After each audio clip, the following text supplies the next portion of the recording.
I see a Sean Lynn walking towards us. He got such a big cheer from the fans here a little earlier. Come on! And he's wearing the best wig, red and white. We bow Come on. down. Don't bow, please. Come on in here. Okay. Sean Lynn, congratulations. Thank you. All yours. Oh, did that go about how you wanted it, or how far was the first half off?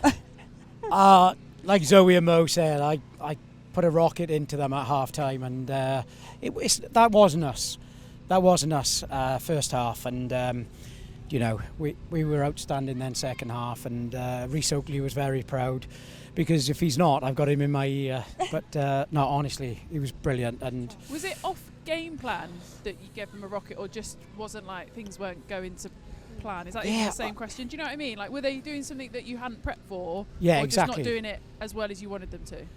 Yeah, Both. it was both really. Honestly, what we asked them to do in the week, just they weren't doing it, and then what we did say, they just wasn't going with it. Now it's over. What was it that Come you were on. missing? Tell us. Yeah, you've left now, so you can talk. Look, I think it was about the physicality bit, and we just couldn't control them. They actually wanted it more, and I said, you've got to make it happen. And then we tried playing more contestable kicks, but we weren't chasing to make them contestable kicks. And second half, I just said, right, let's go more territorial, and let's put pressure on them, and then we changed it up. And them two from Mo in that half time, just after half time, were massive in terms of momentum swingers. How big do you think they were? Huge, absolutely huge, because we knew we could put pressure on their line-out, and that's what the big thing for us was. Just play to your strengths, get it up there. I totally Maul it agreed, up. and then just maul them, and yeah, it was quality. What's up, Can we Scaz? just describe for audio listeners? Because we probably Sean Lynn is wearing shorts. It's only about 0 degrees. shorts are the least of our problems. And a remember? t-shirt. And a t-shirt that says 23, 24, 25 Premiership 3-PEAT champs. Very good. And then A red and white wig, which is beautiful, really goes with your eyes. And you smell overwhelmingly like beer. Would you like to tell us about that? Yeah, we just had some celebrations in the changing room, and then Mo decided to spray a lot of beer. yeah. Because I can't drink, because I got camp tomorrow. Naturally. What time tomorrow morning are you in camp with I'm Wales? going to be in Cardiff tomorrow, 9 a.m. There we go. Wow, straight from this gig to that one. There's no... Yeah, and that's the strange thing, really. A lot of people have asked me this week, how you feeling? Because I've been at Hartpury for 24 years, a long, long time, and... Longer than Meg's been alive.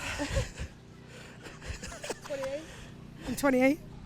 So But- just lay into it. She ain't got a mic. But yeah, Go. and because I'm so excited going into camp, and then I've got World Cup to build into. I think October, November time I'll be, watching PWR. So yeah, I think that's when it will hit me.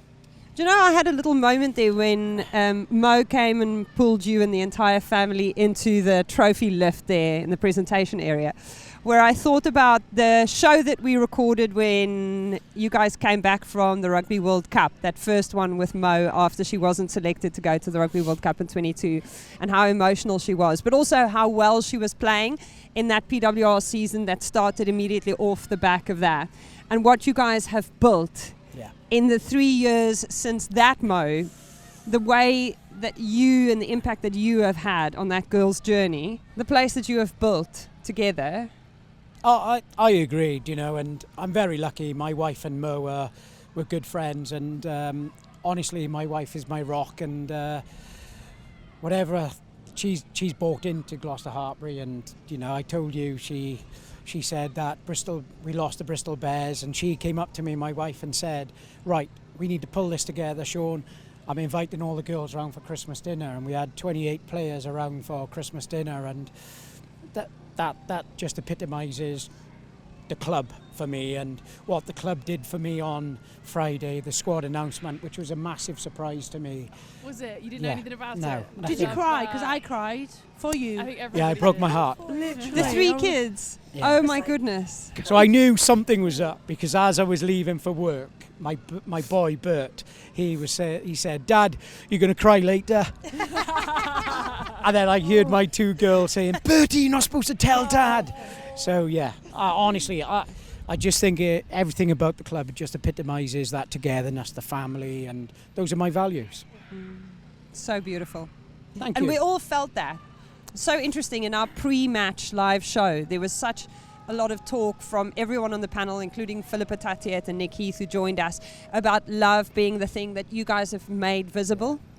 Oh, massively, and Mo epitomises it as well, and Zoe, and to have those 2 as co-captains, they just drive everything about it. And I don't think it's all about love. I think it's about love and hard work, and that's why I put a rocket into them and just said that I call you warrior queens, and you are not warriors out there today. And it shows what these girls are about. And I said, you've got 40 minutes to make this happen.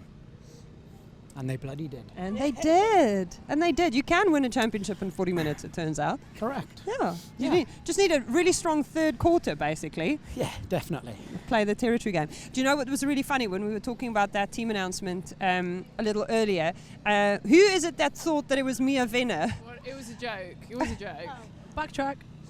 Sorry, it was... Scazzy on the jokes. It's I've got no mic. What's this? The 2 of them I fighting actually over a stole it. microphone. It was somebody else's joke yesterday that I heard. So I I've actually got a great story about that. So when we won the Premiership last year, we did a trophy walk around the Gloucester docks. And Mia Venner wasn't there, but my daughter was.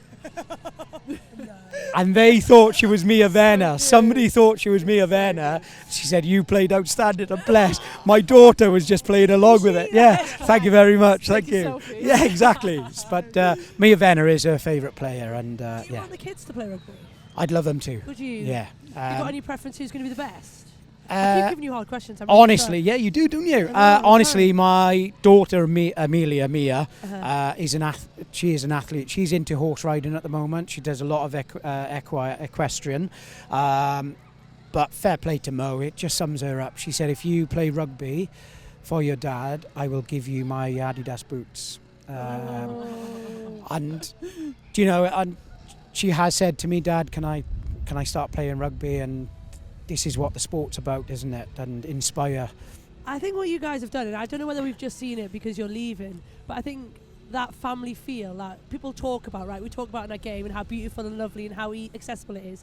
But I think what you guys have demonstrated, and I'm not part of your system, your setup at all, like you can feel it. Yeah. And I think it just shows the kind of the true values of what makes rugby so special, right? Like you having your family out there, how much it means, but how much the girls embrace that. I think what you've done, it is phenomenal, and it's going to be amazing to see. But the big thing is, you can say it, but you've got to live it. You've got to be living it. And that's something which I take 3 words that value me, and that is caring, I'm passionate, and I will challenge. And I will live by those. And when I'm going into Wales, that is exactly what I'll be doing, and you have to live it. When you say caring, passionate and challenge, can you give us an example of when you've done that this season? Oh, crikey. Well, I'll always challenge them. Every Tuesday night we talk about the warrior way. So we really work on Tuesday night is our high intensity training night, and it's the warrior way, and we challenge them in everything we can do. Caring.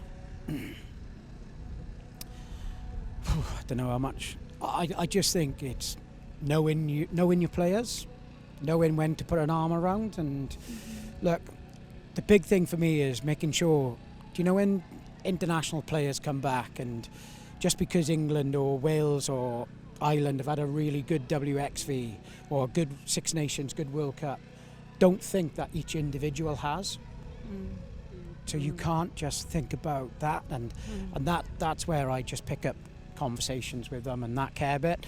My passion is just, I live and breathe. Look at you, Lynny. Yeah, I live and breathe Gloucester Hartpury, and now, being born in Swansea and brought up by my mum and dad, honestly, that passion will come through with Wales as well. Caring, passionate, challenge. Correct.